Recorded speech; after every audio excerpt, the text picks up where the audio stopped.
राम, कल तुम्हारे सिर पर राजमुकुट पहनाया जाएगा, परंतु ये याद रखना, जो राजमुकुट पहनता है वो अपने आप को अपने देश और अपनी प्रजा के हाथों सौंप देता है। राजा होने का अर्थ है सन्यासी हो जाना, फिर उसका अपना कुछ नहीं रह जाता, सब कुछ देश का हो जाता है। आवश्यकता पड़ने पर राजा को देश के लिए स्त्री, पुत्र, मित्र, यहां तक कि अपने प्राण भी त्यागने पड़े तो त्याग दे, क्योंकि देश ही उसका मित्र है, देश ही उसका परिवार है। जो देश के लिए अपना सब कुछ नहीं त्याग कर सकता, उसे राजा बनकर प्रजा से कर लेने का कोई अधिकार नहीं।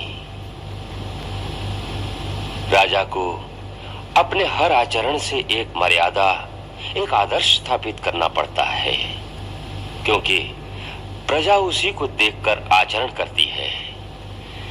एक राजा की मूल शक्ति दंड नहीं, न्याय है। न्याय जो पक्षपात से रहित हो और जो संकुचित भी ना हो, क्योंकि न्याय करते हुए उदारता को भी नहीं छोड़ना चाहिए।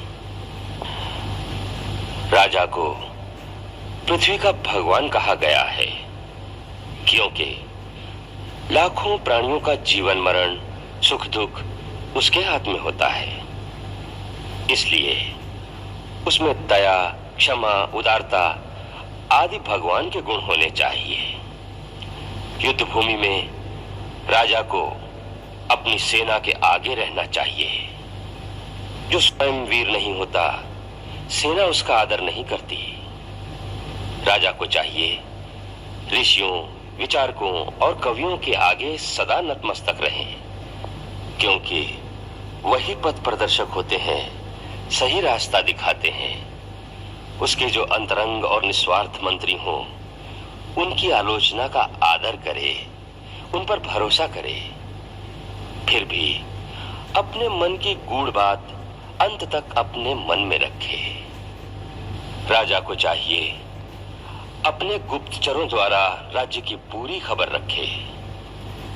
मैं जानता हूं राम कि तुम स्वयं राजनीति के पूर्ण ज्ञाता हो, परंतु एक जाने वाले राजा का यह कर्तव्य है कि वो आने वाले राजा को अपने अनुभवों से अवगत कराए।